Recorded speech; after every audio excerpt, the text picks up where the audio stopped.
Terus ketiga, masalah kekayaan hati. Kekayaan hati ini penting sekali karena rata-rata teman di Grab itu kan miskin lah. Tapi jangan miskin sampai miskin hati gitu. Bahwa kamu nyari nafkah itu sudah ibadah, berkelana di bumi Allah juga ibadah, menyaksikan macam-macamnya orang itu juga ibadah. Bahkan menambah khazanah ilmu. Di antara warisan ilmu yang kita dapatkan dari Rasulullah SAW, misalnya kamu jalan-jalan, punya kaki dua, punya tangan dua. Gara-gara jalan-jalan sering ngerti orang yang buntung. Alhamdulillah meskipun saya hanya Grab masih punya kaki utuh. Terus ketemu orang buta ya gitu. Alhamdulillah ladzi afani mimma btalaka bih. Alhamdulillah saya terselamatkan dari seperti itu. Sehingga melihat orang maksiat juga gitu. Saya meskipun gini terselamatkan dari tempat maksiat sehingga hidup itu tidak nelongso gitu. Ada nilai lebih yang kita punyai. Jadi di antara kebaikan Islam adalah orang disuruh ingat sisi nikmat. Nah, kalau nikmat itu sudah ada semua, kata Imam Ghazali, nikmat hidup. Kata Imam Ghazali, jika nggak ada kenikmatan yang Anda punyai, kamu datang ke kuburan. Disuruh datang ke kuburan. Dan kamu bilang begini, kenikmatan kembali ke dunia adalah kenikmatan yang diinginkan mulai yang mati zaman Nabi Adam sampai kiamat. Jadi kalau Fir'aun yang pernah jadi raja, Namrud, semuanya, bahkan orang-orang soleh sekalipun, kalau kamu tanya keinginan terbaiknya apa? Ingin kembali hidup untuk membenahi kesalahannya zaman hidup.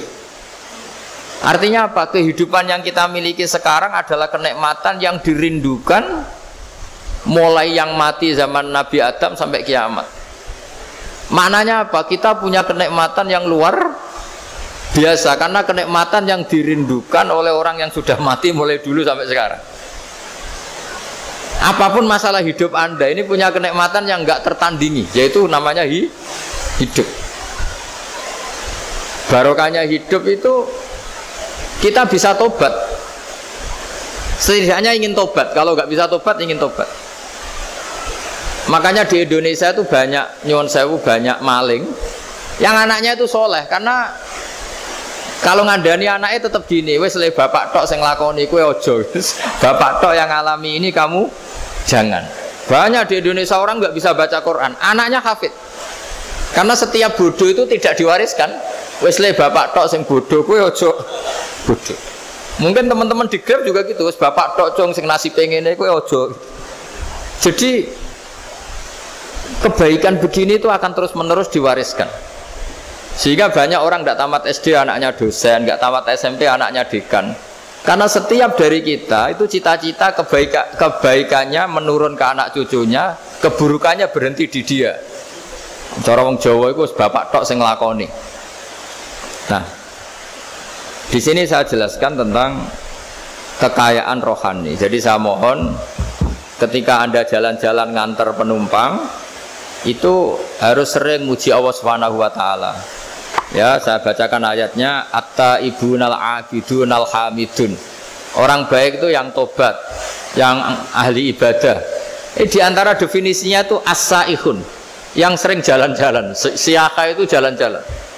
Jadi orang paling bejo sak donya itu sampai harus jalan-jalan ibadah dapat uang. Tapi syaratnya ibadah. Sekali tidak ibadah dapatnya masalah kan? Sering goncengkan orang cantik terus ingat istrinya tidak cantik. Sering goncengkan orang yang sopan, yang santun terus ingat andekan ini istri saya di rumah rewel gitu. Jadi kalau kamu tidak taat itu adanya penyesalan. Di lampu merah ada orang naik Ferrari, naik Alphard, sementara kamu di rumah hanya mobil butut, kadang malah tidak punya mobil. Jadi kekayaan rohani itu dimulai dari mana? Dimulai dari taat. Cara berpikir itu taat, bukan maksiat. Sekali Anda cara berpikir maksiat, maka adanya hanya penyesalan. Semakin pengalaman di luar, semakin penyesalan. Karena di luar sana banyak orang yang dapat nikmat yang lebih dari Anda. Tapi sekali Anda taat, kamu akan mensyukuri apa yang Anda miliki dan tidak pernah ingin sama yang dimiliki orang lain. Sehingga orang-orang yang sering pergi itu sama Allah dipuji. Jadi tidak ada nabi kecuali di antara ibadahnya itu jalan-jalan. Fasiru fil ardi. Sehingga semua nabi itu mesti pernah melakukan perjalanan internasional. Rasulullah Muhammad SAW pernah jalan-jalan sampai ke Syam, padahal beliau orang Mekah. Nabi Ibrahim yang orang Syam pernah perjalanan sampai ke Mekah. Karena diantara kearifan itu ya dimulai dari apa? Jalan-jalan tadi. Kamu ngerti orang yang macam-macam. Makanya diantara kebaikan umatku kata Nabi itu siyaha fil ard, sering berkelana. Tapi tentu untuk mengambil pelajaran. Atta ibunal abidunal hamidun as-saihun. Nah, agama mensupport itu. Sehingga kata Nabi, jika ada orang kok sholat qobliyah, ba'diyah semuanya di masjid, sama Nabi ditegur, la taj'alu buyutakum kuburan, rumah kamu jangan jadikan kuburan, harus dapat jatah apa? Sholat. Kata ulama, kalau ada orang sering sholat di satu titik, itu ditegur, kamu harus ganti titik yang lain supaya saksi bahwa kamu di bumi sholat itu banyak. Jadi kita ya punya nilai positif juga tentang apa? Karena kita sering siyahah, kalau bahasa Arabnya itu sering keluyuran, saksi kita kebaikan juga banyak. Tapi pesan saya paling pokok tadi ya, jadikan komunitas kebaikan itu punya nilai jual. Syukur-syukur fid dunya hasanah wa fil akhirati hasanah. Ya kita bersyukurlah di Indonesia itu. Saya masih ingat kecil saya itu ya sekitar saya umur 15-14 tahun. Setiap mau pergi itu pesannya orang-orang yang sering pergi itu jangan masuk terminal jam ini di perapatan ini, karena yang namanya preman itu dulu dominan. Sekarang sampai jam 2 ada orang pakai jilbab, kadang ya orang pakai peci, yang nggak pakai peci pun ke musola sholat terus. Yes, pokoknya kebaikan itu jadi komunitas dan jadi nilai jual. Bahkan tadi misalnya ibu-ibu yang pergi malam itu kan mesti ada orang-orang yang jadi langganannya karena terkenal apa? Amanah. Yang dititipi anak juga pilih orang yang terkenal apa? Amanah. Nah, nilai amanah ini harus kita jaga terus supaya kamu ya bisa bekerja, orang lain juga nyaman karena amanah tadi, Allah juga senang karena amanah itu perintahnya Allah Subhanahu wa ta'ala. Dan Indonesia harus menuju ke sana. Pemimpin juga harus gitu. Pemimpin bawaannya amanah, bawaannya apa, yang memilih dia juga senang karena nggak malu lah. Tapi kalau kita milih ternyata kita pilih tahu-tahu ditangkap KPK kan ya malu gitu. Dulu kita kampanye mati-matian, ternyata dia ditangkap KPK. Tapi kalau dia amanah kan ya senang. Sama kalau tukang Grab ketangkap satu karena penodaan atau karena pengkhianatan, yang malu juga semua. Karena kadang-kadang nanti digeneralisir seakan-akan semuanya seperti itu. Tapi dengan reputasi panjang, nggak pernah terjadi apa-apa dalam Grab kan otomatis lainnya juga terangkat. Nah, ini yang dimaksud wa'tamiru bainakum bima'ruf. Jadikan kebaikan itu urusan bersama. Makanya andaikan negara itu sudah mengoptimalkan polisi, TNI untuk meringkus preman, oke itu baik. Tapi ya lebih awet lagi kalau itu ditopang apa? Masyarakat. Karena yang nggak amanah terkucilkan, terus akhirnya Grabnya nggak laku, akhirnya dia dipecat, akhirnya kan yang maksiat hilang, yang kriminal hilang, yang ada hanya Grab-Grab yang baik. Begitu juga di dunia apapun. Itu yang dimaksud wa'tamiru bainakum bima'ruf. Jadikan kebaikan ini urusan apa? Bersama. Nah, karena kita baik, otomatis jadi teladan yang baik bagi anak kita, istri kita, tetangga kita. Dan karena kita baik, maka terhormat. Sehingga orang melihat Grab itu simpatik, respect, karena reputasinya baik. Nah, karena orang respect tidak dicibir. Barokahnya tidak dicibir, tidak mangkel.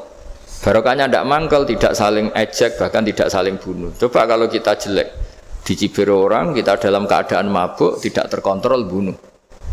Jadi efek dari maksiat itu begitu buruknya. Sehingga penelitian itu mengatakan kebanyakan kecelakaan ya pemicu utamanya rata-rata ya nyupir dalam keadaan mabuk.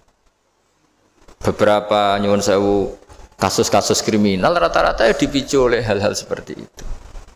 Makanya meskipun di luar saya tolong hindari narkoba, hindari hal-hal yang maksiat supaya pekerjaan Anda ini barokah. Kemudian yang terakhir saya beri ijazah tentang Al-Fatihah ya, karena ini surat yang populer. Kalau saya ijazahi Quran 30 juz pasti sampean nggak hafal. Atau ijazah surat Baqarah, kalau mau Baqarah mau. Ijazahi surat Baqarah mau 2 juz setengah. Mau Mas Asep? Ya Fatihah aja yang gampang ya. Nah, ya kulhu Fatihah ini paket ringan ini. Tapi pahalanya apa? Besar. Ini beda ya, artinya selama ini mungkin Anda baca tapi monoton ya. Tapi ini saya bacakan teks aslinya tentang istilahnya itu mazaya itu kelebihannya Fatihah.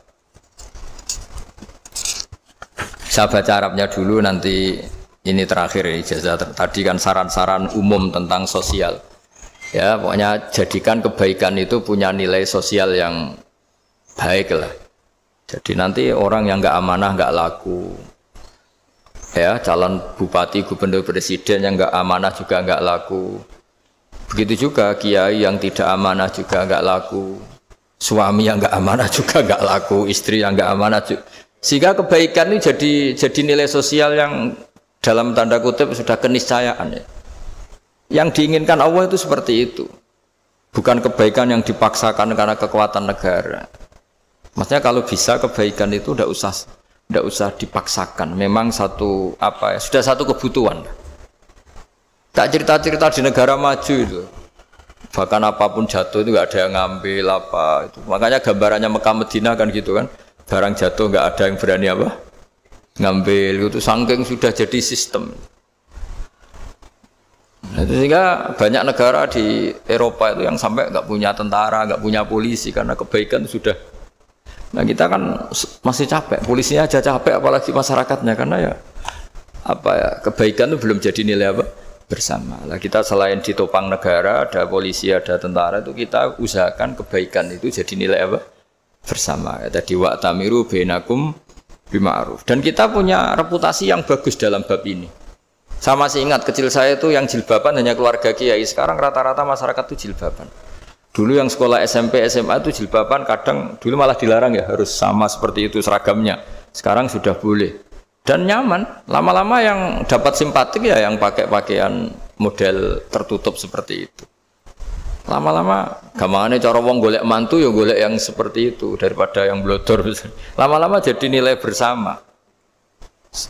Ya ingin saya seperti itulah. Di terminal juga sama. Orang mau makan cari warung yang kelihatan ada ayat kursinya, pakai jilbab atau paling enggak dia enggak mungkin lah nyuguhkan yang tiren atau yang haram. Akan ada garansi sosial. Ada apa? Ada garansi apa? Sosial. Dengan penampilan yang soleh itu kan masa iya nyuguhkan oplosan babi gitu misalnya itu. Jadi nilai sosial itu harus harus benar-benar jadi nilai yang sehingga negara biar gak capek-capek itu. Polisi juga gak capek kan karena tugasnya corong Jawa mau ngawat-ngawati tok, tapi sudah tidak perlu tegang karena kebaikan sudah jadi nilai apa bersama. Ingat-ingat ya ayatnya tadi wa'tamiru bainakum bima'ruf. Jadi kebaikan itu harus jadi nilai bersama. Iktimar itu menjadi urusan bersama. Makanya kalau kita rapat besar disebut apa? Muktamar. Muktamar itu urusan bersama. Ya tadi imamnya sholat juga menopang Gojek karena nggak lama-lama nopang Grab, nopang Kernet, nopang penjaga Indomaret, penjaga bensin, pom bensin. Lah dia hanya punya waktu 5 menit terus imamnya baca Baqarah kan. Iya imamnya mursyid, mungkin dia tambah lama tambah dapat aplaus dari muhibbinnya, tapi makmumnya dia tambah lama tambah dapat penghormatan dari pecintanya, tapi kitanya wah khusyuk wali kan, dia dapat status naik lah, kita yang sudah tidak ikut jadi wali diganggu apa pekerjaannya. Kalau ada imam seperti itu sampai mufaroqah saja, niat ya Allah sampai sini saja saya makmum orang itu, silakan orang itu punya urusan sendiri dengan jenengan ya sudah, atau salib saja apa. Nah, itu boleh kalau dalam fikih namanya apa? Mufaroqah. Mufaroqah itu niat. Tapi kamu jangan langsung selonong mufaroqah, niat dulu. Pamit sama Allah bahwa sekarang mau mufaroqah. Ya, tapi ya jadi sholat yang aneh kan, imamnya masih rukuk, kamu terus sujud, terus apa-apa selesai ya. Mungkin dalam pandangan itu orang lain ini maksudnya makmum gimana ini kok begini. Tapi sudahlah Allah Maha tahu. Nah, insya Allah dimaklumi. Ya saya baca tentang Fatihah ya, karena sampean pasti sering baca Fatihah. Supaya apa sekaligus jadi jimat lah gitu, jadi Kalau kamu sering di jalan-jalan yang mungkin sepi atau mungkin kan tidak semua teman Grab itu nasibnya bagus yang di Semarang Jogja. Mungkin yang di Kalimantan di Papua kan ada yang 10 kilo gak ketemu rumah, ya kan? Ya lihat di TV itu kan kasihan kan. Udah 10 kilo gak ketemu rumah, penumpangnya kewekar preman tuh kan. Ini makan orang enggak kan gitu. Kan ujiannya dua. Kalau penumpangnya cantik itu ya kecoba syahwat, kalau preman takut. Jadi orang itu selalu ujian itu. Sing sedengan itu kan jarang orang itu. Jadi kalau penumpangnya perempuan cantik ujiannya itu syahwat, kalau preman ujiannya ketakutan. Kalau orang yang lemah bawa uang ujiannya kamu ingin garong. Jadi hidup itu memang semuanya ujian. Liyabluwakum ayyukum ahsanu amala. Makanya saya sering ditanya oleh teman-teman, Gus, nah ujiannya kenal wong wedok elek piye sama? Kenal wong ayu ujiannya syahwat, kenal wong elek ujiannya ngenyek. Itu sama-sama dosa. Syahwat ya dosa, ngenyek juga dosa. Welek keriting untune metu ya dosa ngomong gitu. Kadang-kadang orang berpikir enak kancanan wong elek gak dosa. Kata siapa kancanan wong elek itu ya dosa karena bawaannya ngenyek. Ngenyek itu menyepelekan itu. Makanya saya itu ya nggak mau berteman sampean. Nanti kan bawaannya ngenyek atau seneng ya tidak tahu. Ya sudah ada takdir saja kalau ketemu ya tak ulang ngaji gitu. Tapi ini ngaji terakhir, setelah ini ngaji biasa aja, tidak usah resmi gini. Ngaji kok resmi aneh. Pokoknya nanti suatu saat kalau pandemi sudah berlalu saya akan ngaji Rebonan. Ini ngaji. Ini ngaji yang kurang bagus karena ngatur kiai kurang berkah ini. Nanti tapi ya lumayan lah masih mau ngaji. Ngaji kok tanggal ini jam ini. Sekarang suatu saat kamu tak panggil, Mas Wahyu datang ke sini jam ini, tidak mesti bisa. Mungkin pas ada acara apa, maaf ke sini pas ngecek pas apa. Gitu. Jadi ya sudah tapi tak maafkan, enggak apa-apa. Takdir ya. Tak bacakan supaya sampean tahu keramatnya bismillah. Nah, sebelum saya bacakan bismillah Fatihah, tak beritahu tentang ilmu tafsirnya karena ini penting sekali. Fatihah itu dawuhnya Allah, tentu itu dawuhnya Allah. Saya ulang lagi, itu kalam Allah. Tapi yang sudah diberikan kesampaian ke kita semua. Sehingga seakan-akan itu menjadi dawuhnya kita ke Allah. Jangan salah loh ya. Fatihah itu dawuh Allah tapi sudah diberikan ke kita. Sehingga posisi kita itu yang punya itu. Nah, kenapa ini perlu dijelaskan? Karena nanti ada kalimat iyyaka na'budu wa iyyaka nasta'in. Kalau itu masih kalam Allah, berarti Allah ngomong ke kamu, ngendikan ke kamu, kepadamu aku menyembah. Masa Allah menyembah kamu? Nah, sehingga ilmu tafsir itu menyelesaikan itu dulu ya. Saya ulang lagi ya, sebelum sampean sering baca Fatihah, aku yakin ya sering baca. Tapi barokahnya tidak paham itu tidak pernah janggal. Enggak paham itu ya penting supaya tidak iskal, tidak janggal. Sebetulnya di kalimat itu ada yang janggal. Kalau Fatihah itu kalimatnya Allah atau kalam Allah, bagaimana dengan kata-kata iyyaka na'budu? Masa Allah ngendikan ke kita, kepadamu kami menyembah? Masa Allah menyembah kita? Maka penyelesaiannya secara ilmu tafsir gimana? Semua ulama mengatakan, bukan satu dua, semuanya mengatakan di Fatihah itu semuanya diberi kawalan kalimat. Saya ulang lagi ya, di Fatihah itu semuanya diberi awalan kalimat qulu, katakan wahai hambaku begini. Ya, katakan wahai hambaku begini. Nah, begini ini pelajaran dari Allah yang sudah diberikan ke kita. Terus kita mengatakan bismillahirrahmanirrahim, alhamdulillahirabbil, termasuk kita mengatakan iyyaka na'budu wa iyyaka nasta'in. Jangan bayangkan Allah ngendikan ke kita. Kalau Allah ngendikan kita berarti gini, hei Wahyu, ihdinas siratal mustaqim, tunjukkan saya jalan yang benar. Nah nanti kamu terus, ya Allah, Anda aja minta tolong saya minta tolong siapa kan? Jadi panjang kan? Ya, saya ulang lagi ya. Jadi itu di Ulumul Quran diterangkan gimana? Sebelum baca Fatihah, ya.